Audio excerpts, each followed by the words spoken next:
Students, हम लोगों ने प्रश्न संग्रह 5.1 किया और प्रश्न संग्रह 5.1 में हमने दो विधियों से समीकरण को हल करना सीखा। एक गुणांक समान करने की निरसन पद्धति, दूसरा मान रखने की निरसन पद्धति। अब यहाँ पर हम लोग जो अगला एक्सरसाइज पढ़ने जा रहे हैं 5.2, उसमें और ये 5.1 में क्या फर्क है। प्रश्न संग्रह 5.1 जब हम कर रहे थे तो वहां पे हमें क्वेश्चन में दो समीकरण दिया रहता था। प्रश्न में दो समीकरण हमें दिया रहता था, हमें उसको हल करना रहता था। पर अब हमें ऐसा है कि हमें समीकरण भी खुद से ही बनाना पड़ेगा, फिर उसको हल करना पड़ेगा। ये क्वेश्चन जो है इसको बोला जाता है युगपत समीकरण पर आधारित शाब्दिक प्रश्न हल करना। तो अगर शाब्दिक प्रश्न है, अब ध्यान रखना, शाब्दिक प्रश्न आपको थोड़ा कठिन समझ में आता है, लेकिन सबसे बड़ी बात यह है कि जब आप 10th में जाओगे तो ये जो मैं शाब्दिक प्रश्न का जो नियम पढ़ा रहा हूँ, जो शाब्दिक प्रश्न पढ़ा रहा हूँ, सेम यही क्वेश्चन आपको फिर से पहले ही चैप्टर में, मैथ्स 1 के पहले ही चैप्टर में मिलेगा। तो इसका मतलब यहाँ अगर जो स्टूडेंट पढ़ा है तो 2 महीने बाद जब वो चैप्टर में फिर पढ़ाऊंगा तो आपको लगेगा अरे ये तो मैंने पढ़ा है। और वो स्टूडेंट जो यहाँ पे अच्छे से पढ़ा रहेगा, समझा रहेगा, वो वहां पे अपने मन से क्वेश्चन करता हुआ नजर आएगा। तो यहाँ पे युगपत समीकरण पर आधारित शाब्दिक प्रश्न हल करने का नियम क्या है, क्या क्या करना है। तो पहला पॉइंट है, देखिए, प्रश्न को ध्यान से पढ़िए तथा प्रश्न में जो ज्ञात करना हो उसे चरांक x तथा y मानिए। जो शाब्दिक प्रश्न है उसको बहुत ध्यान से पढ़िए और उसमें देखिए कि कोई दो चीजें उसमें ज्ञात करनी रहेंगी। जो दो चीजें उसमें ज्ञात करनी रहेंगी उसमें एक को मानना है x, दूसरे को मानना है y। अब आपका क्वेश्चन तुरंत आएगा कि क्या हम दूसरा अक्षर भी मान सकते हैं x y को छोड़ के? बिल्कुल मान सकते हैं। आप x y की जगह कोई दूसरा अक्षर भी ले सकते हो, पर दो चरांक लेना है। आप a भी ले लो, आप p q ले लो, कुछ भी ले लो, पर दो अक्षर लीजिए। दूसरा पॉइंट, दी गई दो शर्तों से x तथा y में दो समीकरण बनाइए। अब प्रश्न में कैसी दो शर्तें दी रहेंगी, तो दो शर्तों के हिसाब से आपको x और y में दो युगपत समीकरण बनाना है। दो चरांक वाले रेखीय समीकरण आपको बनाने हैं। जैसा शर्त दिया गया है उस शर्त को देखकर आपको x और y में दो समीकरण बनाना है। वो क्वेश्चन में जैसा जैसा बोला रहेगा उसी तरीके से आपको बनाना है। दोनों समीकरणों को किसी भी विधि से हल करके x तथा y के मान ज्ञात करो। अब जो दो समीकरण आपने बनाया है, जब दो समीकरण बन गया तब आप समझो प्रश्न संग्रह 5.1 की तरह आपको करना है कि आप उसको हल करें। और हल करने के लिए मैंने आपको दो विधि बताया है, दो में से आप कोई भी विधि का यूज कर सकते हो। उसके बाद लास्ट में उत्तर लिखो। अब इसमें कुछ याद रखिए कि पॉइंट्स मैं आपको बताता हूं जो क्वेश्चन हल करते समय आपको जरूरत पड़ेगी। जैसे अगर वहां प्रश्न में बोलता है क्रमिक प्राकृत संख्याएं, तो क्रमिक प्राकृत संख्या अगर बोलता है तो आपको ऐसे लेना है x, x+1, x+2, x+3, dot dot dot का मतलब इसी तरीके से आप कितना भी ले सकते हैं। पर ज्यादातर आपको बोलेगा दो प्राकृत संख्या है, तो अगर दो प्राकृत संख्या बोलता है तो आपको लेना है x, x+1। पहला x लेना है, दूसरा x+1 लेना है। मतलब इसमें एक एक का अंतर लेना रहता है। लेकिन अगर यहाँ क्रमिक सम प्राकृत संख्या या विषम प्राकृत संख्या बोलता, मतलब केवल क्रमिक प्राकृत संख्या बोलेगा तब तो x, x+1, x+2 ऐसा एक एक का अंतर लेना। लेकिन जब क्रमिक सम संख्या बोले या क्रमिक विषम संख्या बोले तो आपको x, x+2, x+4 ऐसा लेना। अब कुछ स्टूडेंट्स के माइंड में आ रहा होगा कि ये तो 2, 4 ये तो जो है सम संख्या है, तो विषम के लिए इसको क्यों ले रहे हैं? विषम के लिए तो यहाँ 3 और 5 ऐसा लेना चाहिए। नहीं, यहाँ पे सम या विषम संख्या का मतलब होता है उसमें दो का अंतर है। अगर सम संख्याओं के बीच देखोगे ना, तो जैसे 2 है, 2 के बाद 4 आता है, 4 के बाद 6 आता है, 6 के बाद 8 आता है, सब में दो का अंतर है। विषम संख्या में भी देखेंगे 1, 1 के बाद 3, 3 के बाद 5, 5 के बाद 7, इसमें भी दो का अंतर है। इसलिए यहाँ पे जब हम संख्या ले रहे हैं तो x, x+2, x+4 ऐसे दो के अंतर पे लेना है। तो सम संख्या के लिए भी यही लेना है, विषम संख्या के लिए भी यही लेना है। अब जैसे बोलता है कोई दो सम प्राकृत संख्या है, कोई दो सम प्राकृत संख्या बोलता है तो आप x+2 लीजिए। कोई दो विषम प्राकृतिक संख्या बोलता है तो भी आप x+2 लीजिए, दोनों के लिए सेम। आगे देखिए, अगर प्रश्न में बोलते हैं अधिक है, अगर प्रश्न में अधिक है शब्द आता है तो जोड़ो, कम है शब्द आता है तो घटाओ, गुना है आता है तो गुणा करो, भाग है आता है तो भाग दो। तो याद कर लो, अधिक है के लिए जोड़ो, कम है के लिए घटाओ, गुना है के लिए गुणा करो, भाग है के लिए भाग दो। अगला, अगर मान लीजिए किसी व्यक्ति की वर्तमान आयु x वर्ष है, वर्तमान आयु में यहाँ पे वर्ष लिख दूं। अगर मान लीजिए कि कोई व्यक्ति है, उसकी वर्तमान आयु कितनी है x वर्ष, तो 5 साल पहले उसकी आयु कितनी रही होगी x - 5 वर्ष रही होगी, और 5 वर्ष बाद उसकी आयु कितनी हो जाएगी x+5 हो जाएगी। मतलब अगर आज आपकी आयु मैं बोलूं 10 साल है तो 5 साल पहले कितनी रही होगी, तो 10 में से 5 माइनस कर दो, 5 साल रही होगी। 5 साल बाद कितनी हो जाएगी, आज 10 है, 5 साल बाद कितनी हो जाएगी, 10 में 5 जोड़ दो, 15। इसका मतलब अगर पहले की आयु पूछा जाता है तो जितने पहले की पूछा, जैसे 5 वर्ष पहले की बोला तो 5 घटा दो, 4 वर्ष पहले की बोला 4 घटा दो, 8 वर्ष पहले की बोला 8 घटा दो। जब पहले बोलेगा तो आपको माइनस करना है, और बाद में की आयु पूछता है तो आपको प्लस करना है। जैसे 5 वर्ष बाद की आयु x+5, तो वर्तमान आयु पता है, पहले की आयु पूछता है तो माइनस करना है, और जितने वर्ष बाद की आयु पूछता है उसको प्लस करना है। उसके बाद ये सूत्र है भाज्य बराबर भाजक गुणे भागफल धन शेषफल, आप पढ़ चुके हो। इसमें एक चीज और याद करना, अगर 2 अंकों की संख्या है तो उसका सूत्र होता है, 2 अंकों की संख्या निकालने का सूत्र होता है, याद कर लीजिए 10 गुणे दहाई धन इकाई, और 3 अंकों की संख्या का सूत्र होता है 100 गुणे सैकड़ा धन 10 गुणे दहाई धन इकाई। यदि संख्या x है और उसका गुणात्मक प्रतिलोम बोलता है, संख्या क्या है x और बोलता है उसका गुणात्मक प्रतिलोम, तो x का गुणात्मक प्रतिलोम 1/x होगा। जैसे अगर बोले 8 का गुणात्मक प्रतिलोम 1/8, और ये तो आप जानते हो भिन्न बराबर होता है अंश बटे हर, अंश ऊपर होता है हर नीचे होता है। अगला है, ये 10 रुपए के नोटों की संख्या x हो तो कुल रुपए कितने हो जाएंगे। जैसे अगर आपसे कोई क्वेश्चन पूछे कि आपके पास 10 रुपए के 5 नोट हैं तो आपके पास कुल कितने पैसे हैं, तो आप बोलोगे 10 रुपए के 5 नोट हैं तो मेरे पास 10 गुणे 5 50 रुपए है। 10 के 5 नोट है तो कितने हो गए 50 रुपए। तो इसका मतलब 10 में 5 का गुणा कर दिया। ऐसे 10 रुपए के x नोट है तो कुल कितने रुपए हो गए, 10 में x का गुणा कर दीजिए तो 10x रुपए हो गए। ये बेसिक था जो आपको है, कुछ बेसिक्स और जरूरत पड़ेगी वहां पर, तो जैसे जैसे जरूरत पड़ेगी मैं वहां पे आपको बताता रहूंगा। इसमें ज्यादातर आयु से संबंधित, अंक से संबंधित, अपूर्णांक पर आधारित, आर्थिक व्यवहार पर आधारित, भूमितीय आकृतियों पर आधारित, वेग दूरी समय पर आधारित ऐसे प्रश्न आते हैं जो आपको करने होते हैं। स्टूडेंट्स, आप अपने टेक्स्ट बुक में पेज नंबर 90 पर जाएंगे, 90 पेज नंबर पर, तो आपको एक कृति मिलेगी। वो कृति दी गई है, आगे दी गई आकृति में तीर के पास कुछ सूचनाएं, आप देखो जरा पेज नंबर 90 पे टेक्स्ट बुक में कुछ सूचनाएं दी गई हैं। इस आधार पर समीकरण के तीर के सम्मुख चौखट में लिखिए, चौखट के कोई भी 2 समीकरण लेकर उसके हल ज्ञात कीजिए, हल की जांच कीजिए। इसमें किसी भी 2 समीकरणों का एक युग्म, ऐसे कुल कितने युग्म प्राप्त होंगे उनके हल पर चर्चा कीजिए। तो मान लो मैं उतना सारा नहीं कर रहा हूँ, केवल मैं एक कृति जो है वो आपको समझा रहा हूँ। जैसे देखिए यहाँ पे ये कृति है, कृति में यहाँ बीच में लिखा हुआ है मैं आयत हूँ, मेरी लंबाई x है तथा चौड़ाई y है। तो क्या बोल रहा है कि ये जो आयत है और इस आयत की लंबाई x है और चौड़ाई y है। अब ये इसी आधार पर बोल रहा है मेरी लंबाई x और चौड़ाई y है, तो इसी आधार पर उसने बोला यहाँ पे कुछ शर्तें दी हुई है, इस शर्त के हिसाब से इस बॉक्स में समीकरण बनाना है, इस शर्त के हिसाब से इस बॉक्स में समीकरण बनाना है, इस शर्त के हिसाब से इस बॉक्स में समीकरण बनाना है, इस शर्त के हिसाब से इस बॉक्स में समीकरण बनाना है। 4 शर्तें दिया है, 4 समीकरण बनाना है।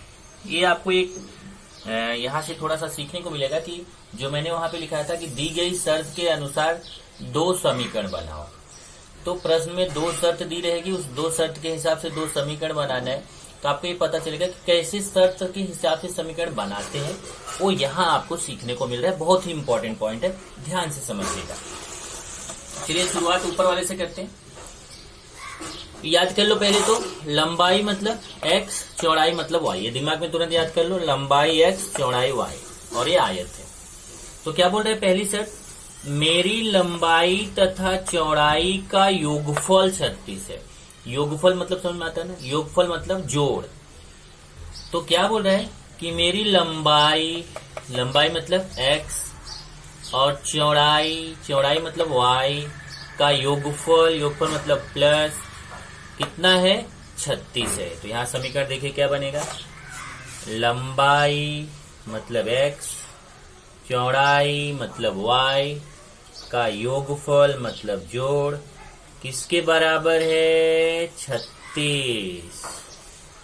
ये देखिए, ये आपने एक समीकरण बना लिया, ऐसा ही बनाना है। मेरी लंबाई मतलब x, चौड़ाई मतलब y का योगफल मतलब जोड़ कितना है, 36 है। मतलब जोड़ करने पे बराबर कितना आएगा, 36। बराबर का चिन्ह आना जरूरी है, तभी वो समीकरण होगा। अगर आप बराबर चिन्ह नहीं ले रहे तो समीकरण नहीं है। चलिए अगला देखते हैं, ये वाला, मेरी लंबाई तथा चौड़ाई का अंतर 6 है। अब देखिए यहाँ पे अंतर शब्द आ गया। अंतर मतलब क्या होता है, घटाना। योगफल मतलब जोड़, प्लस अंतर मतलब घटाना, माइनस। अब मेरी लंबाई मतलब x, चौड़ाई मतलब y। ये देखिए, लंबाई मतलब x, चौड़ाई मतलब y का अंतर मतलब माइनस किसके बराबर है, 6 है। ये बराबर हो गया 6। तो लंबाई मतलब x, चौड़ाई मतलब y का अंतर मतलब माइनस किसके बराबर है, 6। देखिए बराबर चिन्ह आना जरूरी है। चलिए अगला चलते हैं, तीसरा, मेरी चौड़ाई लंबाई की 5/7 गुनी है। देखिए पहले क्या बोला है, चौड़ाई मतलब y। फिर क्या बोला, लंबाई मतलब x की 5/7 गुनी है। अब देखिए चौड़ाई मतलब y, फिर बोला लंबाई मतलब x का कितना गुना, 5/7 गुना। तो गुना मतलब बोला था ना आपको, जब गुना बोलता है मतलब गुणा करना है। लंबाई का 5/7 गुना मतलब लंबाई गुणे 5/7। तो चौड़ाई का मान किसके बराबर है, लंबाई का 5/7 करोगे तो चौड़ाई का मान के बराबर आ जाएगा। देखो बराबर का चिन्ह लगाना जरूरी है। तो फिर से देख लो, चौड़ाई मतलब y, लंबाई मतलब x का 5/7 गुना, तो x का 5/7 गुणा कर दिया, ये y के बराबर आ जाएगा। अगला देखिए, मेरी लंबाई के दुगुने। अब देखिए लंबाई कितना है, x, तो x का दुगुना करेंगे तो कितना हो जाएगा, देखिए x है, उसका दुगुना करेंगे तो 2x हो जाएगा। तो लंबाई का दुगुना मतलब 2x में से चौड़ाई को घटाने पर, चौड़ाई मतलब y को घटाने पर कितना प्राप्त होता है, 27 प्राप्त होता है। तो देखिए क्या है, लंबाई के दुगुने में से, लंबाई मतलब x का दुगुना मतलब 2x में से घटाना है मतलब माइनस करना है किसको, चौड़ाई को, y को, चौड़ाई मतलब y को। तो कितना प्राप्त होता है, 27। इस तरीके से ये आपने दी गई 4 शर्तों से 4 समीकरण बना लिया, 1 2 3 4। लेकिन इसमें समीकरण बनाते समय आपको एक चीज का ध्यान रखना है, जैसे ये समीकरण हमारा सिस्टमेटिक है, पहले x वाला पद होना चाहिए, फिर y वाला पद होना चाहिए, बराबर के उस तरफ संख्या होनी चाहिए। ये समीकरण भी हमारा मानक रूप में है, सिस्टमेटिक है, मानक रूप में है। पहले x वाला पद, फिर y वाला पद, बराबर के उस तरफ संख्या। ये वाला समीकरण भी हमारा मानक रूप में है, पहले x वाला पद, फिर y वाला पद, बराबर के उस तरफ संख्या। लेकिन ये समीकरण हमारा मानक रूप में नहीं है। इसको मानक रूप में बदलने के लिए इसको हमें थोड़ा सा हल करना पड़ेगा। जैसे अगर मैं आपको बताऊं, ये y बराबर x गुणे 5/7 है, इसको अगर मुझे मानक रूप में लिखना है तो कैसे लिखूंगा। y बराबर x गुणे 5/7। पहले यहाँ देखिए 7 का भाग है, इसको y की तरफ लेके चले आओ तो 7 का भाग है, बराबर के इस तरफ आएगा तो 7 का y से गुणा हो जाएगा तो 7y हो जाएगा। इधर x गुणे 5 मतलब 5x बचेगा। अब 7y को बराबर के इस तरफ लेके आइए तो इधर 5x है और ये 7y के सामने प्लस छिपा हुआ, बराबर की तरह आके -7y हो जाएगा। अब जब ये पूरा उस तरफ चला गया तो बराबर की इस तरफ कुछ नहीं बचा, मतलब 0 बचा। बराबर की इस तरफ नहीं बचा तो क्या बचा, 0। तो ये 5x हो गया, ये 7y प्लस में है, इधर आके -7y हो जाएगा। तो बराबर के इस तरफ कुछ नहीं बचेगा, मतलब 0। अब देखिए पहले x वाला पद हो गया, फिर y वाला पद, फिर संख्या वाला पद। इस तरीके से उसको आपको सिस्टमेटिक करना है, ये आपको यहाँ पर ध्यान देना है। इस तरीके से ये समीकरण बनाना आप सीख रहे हो। बाद में अब अगले क्वेश्चन करेंगे तो उसमें हम बनाएंगे भी और उसको हल भी करेंगे। चलिए स्टूडेंट्स, अब हम लोग प्रश्न संग्रह 5.2 शुरू करते हैं। प्रश्न संग्रह 5.2 का पहला प्रश्न देखिए, ध्यान से पढ़िए, क्योंकि जो मैंने लिखाया था कि इसके शाब्दिक प्रश्न को कैसे हल करते हैं, उसमें पहला पॉइंट था कि प्रश्न को ध्यान से पढ़िए। तो पहले इस प्रश्न को ध्यान से पढ़ते हैं कि किसी लिफाफे में, एक लिफाफा है जिसमें 5 रुपए के और 10 रुपए के नोट रखे हुए हैं। नोटों का कुल मूल्य है 350 रुपए और 5 रुपए के नोटों की संख्या 10 रुपए के नोटों की संख्या से दुगने से 10 कम है। तो लिफाफे में 5 रुपए के कितने नोट हैं और 10 रुपए के कितने नोट हैं, ये हमें पता करना है। तो सबसे पहले क्या करना है अपने को कि प्रश्न पढ़ने के बाद तब उसमें बोला है कि प्रश्न में जो ज्ञात करना है उसमें एक को x मानिए, दूसरे को y मानिए। तो यहाँ पे अगर आप देखेंगे तो हमें क्या क्या निकालना है, एक निकालना है कि 5 रुपए के कितने नोट, दूसरा निकालना है 10 रुपए के कितने नोट। तो हमें 5 रुपए के नोटों की संख्या निकालना है, 10 रुपए के नोटों की संख्या निकालना है। तो एक को x मान लो, एक को y मान लो। तो चलिए पहले माना 5 रुपए के नोटों की संख्या x तथा 10 रुपए के नोटों की संख्या y। तो 5 रुपए के नोटों की संख्या x मान लिया, 10 रुपए के नोटों की संख्या y मान लिया। अब देखिए अगर 5 रुपए के x नोट है तो 5 रुपए के x नोटों का मूल्य, अब मैंने देखो वहां पे याद रखिए मैं लिखाया था, अगर 10 रुपए के x नोट है तो उसका कुल मूल्य कितना होगा, 10x। ऐसे 5 रुपए के x नोट है तो 5 रुपए के कुल नोटों का मूल्य कितना होगा, 5x रुपए। इसी तरीके से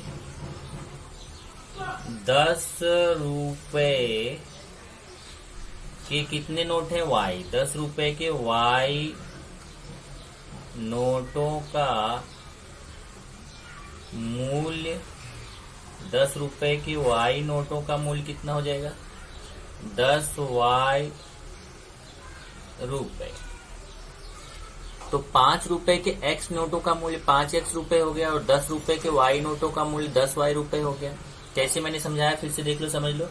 जैसे अगर आपको बोला जाए कि आपके पास 5 रुपए के 7 नोट हैं, तो 5 रुपए के कितने नोट हैं, 7 नोट हैं।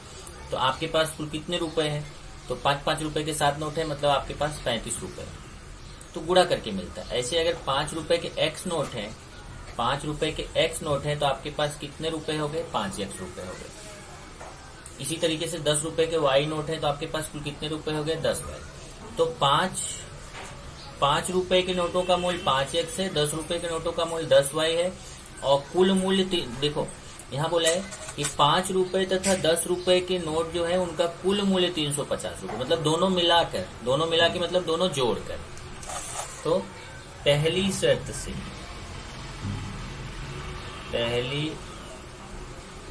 से क्या है कि जो 5 रुपए के नोटों की संख्या है और ये 10 रुपए के नोटों की संख्या है, ये मिला के कुल कितना रुपए हो जाएगा? 350 रुपए। ये हमारा समीकरण 1 बन गया। यही चीज यहाँ पे मुश्किल होता है। ये टोटली प्रैक्टिस पे डिपेंड है। जितना ज्यादा से ज्यादा आप शाब्दिक प्रश्नों की प्रैक्टिस करोगे उतना आपको ये आने लगेगा। अभी शुरुआत में थोड़ा आपको मुश्किल आएगी, लेकिन अब आप पहले ही हार मान जाओगे तो नहीं आएगा। आप ऐसे ही 1 question, 2 question, 4 question, 10 question, 20 question जब करोगे तो आपको इस टाइप का क्वेश्चन करने की एक आदत सी हो जाएगी कि अगर 5 रुपए के नोटों की संख्या x है तो 5 रुपए के जो x नोट है उनका मूल्य कितना हो जाएगा? 5x रुपए। क्योंकि अगर आपको ये पता है कि 5 रुपए के कितने नोट हैं तो कुल मूल्य कितना होगा? गुणा करके मिलता है। अगर 10 रुपए के नोटों की संख्या पता हो तो कुल मूल्य कितना होगा? जैसे आपसे कोई बोले हमारे पास 10 रुपए के 7 नोट हैं, तो कुल कितने रुपए मेरे पास हैं? तो 10 रुपए के 7 नोट है, मतलब 10 गुणे 7, आपके पास 70 रुपए है। अब कोई बोले मेरे पास 10 रुपए के x नोट हैं, तो मेरे पास कुल कितने रुपए हैं? तो 10 गुणे x, मतलब 10x रुपए। x मतलब वहां कोई संख्या रहेगी, वो हमें मालूम नहीं, बाद में निकलेगा। तो 5 रुपए के x नोटों का मूल्य 5x हो गया, 10 रुपए के y नोटों का मूल्य 10y हो गया, और दोनों मिला के यहाँ प्रश्न पढ़िए, नोटों का 5 रुपए तथा 10 रुपए के नोटों का कुल मूल्य 350 रुपए है। मतलब दोनों मिला के, दोनों जोड़ के कितना हो गया? 350। इस समीकरण को आप चाहे तो थोड़ा सा सरल कर सकते हो। जैसे मैं यहाँ समीकरण 1 लिख दिया, इसमें देखें तो 5 से सब में भाग जाएगा, तो आप लिख लो दोनों पक्षों में 5 से भाग देने पर। अब इसमें भी मैं 5 का भाग दूंगा, इसमें भी चलिए 5x है, इसमें भी 5 का भाग दे दिया, 10y है, इसमें भी 5 का भाग दे दिया, 350 है, इसमें भी 5 का, सब में 5 का भाग। इधर 5 कट जाएगा तो x, इधर 5 दूना 10, 2y, इधर 5 सत्ते 35, 70। अब ये समीकरण थोड़ा सा छोटा हो गया, समीकरण 1। आप चाहे तो इस पे भी छोड़ सकते हो, पर ये बेटर है, थोड़ा सा छोटा हो गया। चलिए, ये हमारी पहली शर्त थी। पहली शर्त से अब हम दूसरी शर्त लेंगे। दूसरी शर्त से मैंने वहां पे देखो लिखाया है, दी गई 2 शर्तों से आप 2 समीकरण प्राप्त कीजिए। अब दूसरी शर्त देखिए क्या है, ध्यान से देखिए, दूसरी शर्त को पढ़िए। दूसरी शर्त है कि 5 रुपए के नोटों की संख्या 5 रुपए के नोटों की संख्या 10 रुपए के नोटों की संख्या के दुगुने से 10 कम है। ध्यान से देख लीजिए, क्योंकि अब ये मैं वहां बनाऊंगा कैसे। देखो पहले क्या लिखा है, 5 रुपए के नोटों की संख्या, फिर क्या लिखा है, 10 रुपए के नोटों की संख्या के दुगुने से 10 कम। चलिए, पहले क्या बोला, 5 रुपए के नोटों की संख्या। देखिए 5 रुपए के नोटों की संख्या मतलब x, तो 5 रुपए के नोटों की संख्या, अब यहां मैं लिख देता हूं, 5 रुपए के नोटों की संख्या बराबर है 10 रुपए के नोटों की संख्या। अब देखिए 5 रुपए के नोटों की संख्या 10 रुपए के नोटों की संख्या, थोड़ा सा जगह मेरे पास कम है इसलिए मैं संख्या इसको थोड़ा सा शॉर्ट मार रहा हूं। चलो, 5 रुपए के नोट 10 रुपए के नोट।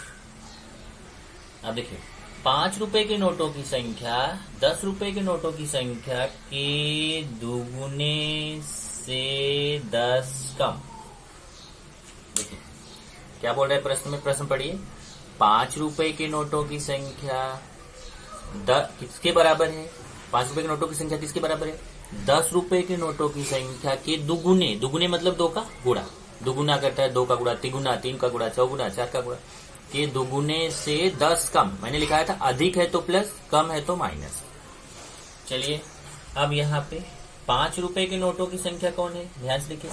जहाँ 5 रुपए की नोट बोलेगा वहां x लेंगे, जहाँ 10 रुपए का नोट बोलेगा वहां y लेंगे। तो 5 रुपए के नोट मतलब x बराबर 10 रुपए के नोट मतलब y, 5 रुपए के नोट मतलब x, 10 रुपए के नोट मतलब y के दुगुने से 10 कम। ओके, चलिए अभी हो जाएगा x बराबर ये 2 y का 2 में गुणा 2y ऋण 10, 2y को बराबर के इस तरफ लेके आइए तो प्लस 2y है, इधर आके माइनस 2y। अब देखिए ये प्लस 2y इधर आके माइनस 2y, तो यहाँ क्या बचेगा, यहाँ बचेगा माइनस 10। ये हो गया समीकरण 2। अब आपको समीकरण 1 और 2 को हल करना है। समीकरण 1 और 2 को हल करना है। हल करने के लिए आप गुणांक समान करने की निरसन पद्धति लगा सकते हैं, मान रखने की निरसन पद्धति लगा सकते हैं, पर यहाँ आपको बताने की जरूरत नहीं है कि आप कौन सी विधि लगा रहे हो, आप डायरेक्ट अपना यूज करना चालू कर दो। जैसे अब मैं यहाँ पे इसको मैं इस समीकरण 1 और 2 को गुणांक समान करने की पद्धति से हल करने चल रहा हूँ। तो क्या करूंगा, इधर देखिए, इधर 2y, इधर भी 2y, पहले से ही गुणांक समान है। इधर भी देखिए 2y गुणांक समान है। इधर 2y के सामने प्लस है, इधर 2y के सामने माइनस है।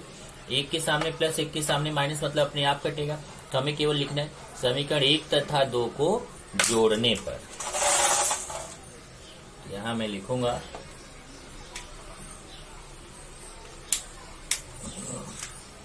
समीकरण 1 तथा 2 को, ये 2 है, जोड़ने पर। तब मैं देखो समीकरण 1 लिख रहा हूं, उसके नीचे समीकरण 2। समीकरण 1 है x plus 2y equal to 70, समीकरण 2 है x minus 2y equal to minus 2। तो मैं पहले समीकरण 1 लिख दिया, उसके नीचे समीकरण 2 लिख दिया। अब जोड़ने पर बोला है तो हमें चिन्ह बदलने की जरूरत नहीं है। इधर 2y के सामने प्लस है, 2y के सामने माइनस है, कट जाएगा, 2y कट जाएगा। इधर x प्लस है तो प्लस प्लस जोड़ा जाता है, एक x और एक x जुड़ के कितना हो जाएगा, 2x। इधर 70 के सामने प्लस है, 10 के सामने माइनस है, प्लस माइनस घटाया जाता है, 70 में से 10 गया तो 60। अब 2 को मुझे इधर लेके आना है, 2 का यहाँ x के साथ गुणा है, इस तरफ आएगा तो 2 का हो जाएगा भाग, और फिर 2 से 60 में भाग देंगे, भाग देना आपको आता है, तो आएगा कितना, 30। x का मान 30 आ गया। अब हम x का जो मान है इसको चाहे समीकरण 1 में रखें चाहे 2 में रखें, हमें y का मान मिल जाएगा। तो चलिए x का मान समीकरण 1 में रखने पर, अब मैं समीकरण 1 देखिए ये है x plus 2y equal to 70, इसको मैं यहाँ ले रहा हूँ x plus 2y equal to 70। मैं गुणांक समान करने की विधि यहाँ पे करा रहा हूँ। देखिए x का मान कितना है, 30, तो x की जगह पे मैं 30 रख दूंगा। ध्यान से देखिए x का मान 30 है तो मैं x की जगह 30 रख दिया, बाकी लोग अपनी जगह। अभी प्लस 30 है, बराबर की उधर लेके जाइए, इधर 2y बचेगा और उधर 70 है, प्लस 30 बराबर की उधर जाके माइनस 30 हो जाएगा। 70 में से 30 घटा दीजिए तो आएगा 40, और y बराबर 2 का गुणा उस तरफ जाके भाग हो जाएगा, और 40 में 2 का भाग देंगे तो y बराबर 20। इस तरीके से आपको x का मान 30 आ गया, y का मान 20 आ गया। इसका मतलब x मतलब आपने 5 रुपए के नोट माने थे और y मतलब आपने 10 रुपए के नोट माने थे। तो 5 रुपए के नोटों की संख्या 30 हो गई और 10 रुपए के नोटों की संख्या 20 हो गई। यहाँ पे लास्ट में उत्तर लिख दीजिए।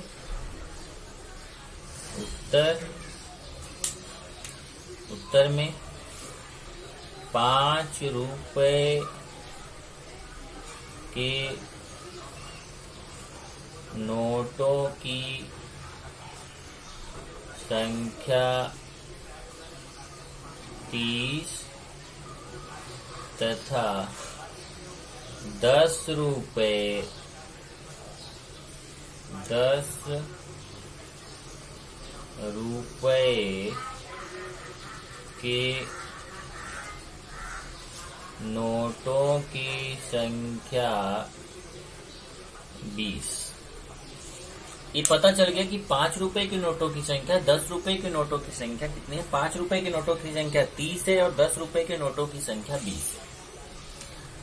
अब यहाँ पे एक अपने को एक क्वेश्चन और बहुत अच्छा आता है कि सर हमारा आंसर राइट है कि रॉन्ग है, ये कैसे पता चलेगा? हमने जो किया है वो हमारा राइट है कि रॉन्ग है? तो उसको आप दो जगह से अपने आंसर को चेक कर सकते हो। पहली जगह क्या है?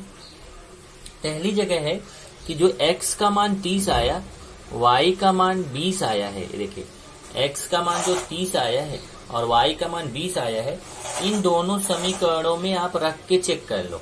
अगर बायां पक्ष बराबर दायां पक्ष आ जाता है तो आपका उत्तर सही है। जैसे देखो, ध्यान से देखो, यहां मैं x की जगह 30 रखूं और y की जगह 20 रखूं। ध्यान से देखिए, x की जगह कितना? 30, x की जगह 30 रखोगे प्लस 2 गुणे y की जगह 20 रखोगे तो देख लीजिए, x की जगह 30 प्लस 2, बीच में गुणा छिपा हुआ, y की जगह 20, इधर आ जाएगा 30 प्लस 2 का 20 में गुणा 40, और 40 और 30 कितना आएगा? 70। ये देखिए दाएं पक्ष के बराबर आ गया, तो पहला समीकरण हमारा संतुष्ट हो गया। अब चलिए यही जो मान है इसको मैं समीकरण 2 में भी रख के चेक करता हूँ। ये हमारा समीकरण 2 है, x की जगह 30 रखना है, y की जगह 20 रखना है। देखिए x की जगह 30, y की जगह 20, ये हो जाएगा 30 ऋण 20 दूना 40। अब ये प्लस माइनस घटता है, बड़ी संख्या का चिन्ह, 40 में से 30 गया 10, बड़ी संख्या के सामने माइनस, उत्तर आया -10। इधर देखिए -10, तो बाएं पक्ष में हमने मान रखा तो दाएं पक्ष के बराबर आ गया। इसका मतलब हमारा उत्तर सही है। दूसरा तरीका क्या है? दूसरा तरीका उत्तर चेक करने का है कि आप ये जो 5 रुपए के नोटों की संख्या है, 10 रुपए के नोटों की संख्या है, उसको यहाँ पे चेक कर लीजिए। ये देखिए 5 रुपए तथा 10 रुपए के नोटों का कुल मूल्य 350 है। अब देखिए 5 रुपए के 30 नोट हैं, तो 30 गुणे 5 करो, 30 गुणे 5 करोगे तो कितना आएगा? 150। देखिए 5 रुपए के कितने नोट हैं? 5 रुपए के 30 नोट हैं, उत्तर 30 आया ना, तो 5 में 30 का गुणा करो तो आएगा 150। और 10 रुपए के 20 नोट हैं, 10 में 20 का गुणा करोगे तो 200, और इसको जोड़ोगे तो 350 आएगा। ये देखिए 350। दूसरा क्या है? उसने बोला है कि 5 रुपए की नोटों की संख्या जो है 10 रुपए के नोटों की संख्या के दुगुने से 10 कम है। अब देखिए 5 रुपए के नोटों की संख्या कितनी है? 30 है, और 10 रुपए के नोटों की संख्या कितनी है? 10 रुपए की नोट की संख्या 20 है, 20 का दुगुना करो 40, 40 में 10 कम कर दो, जो कर दें तो 30 आएगा। मतलब 5 रुपए के नोटों की संख्या 30 है और 5 रुपए के नोटों की संख्या किसके बराबर है? 10 रुपए के नोटों की संख्या, 10 रुपए के नोटों की संख्या कितनी है? 20 का दुगुना करो 40, 40 में 10 कम करो 30, वो भी 30 आएगा। तो इस तरीके से आप प्रश्न से चेक कर सकते हैं, अपने समीकरण से चेक कर सकते हैं कि आपका उत्तर सही है कि गलत है।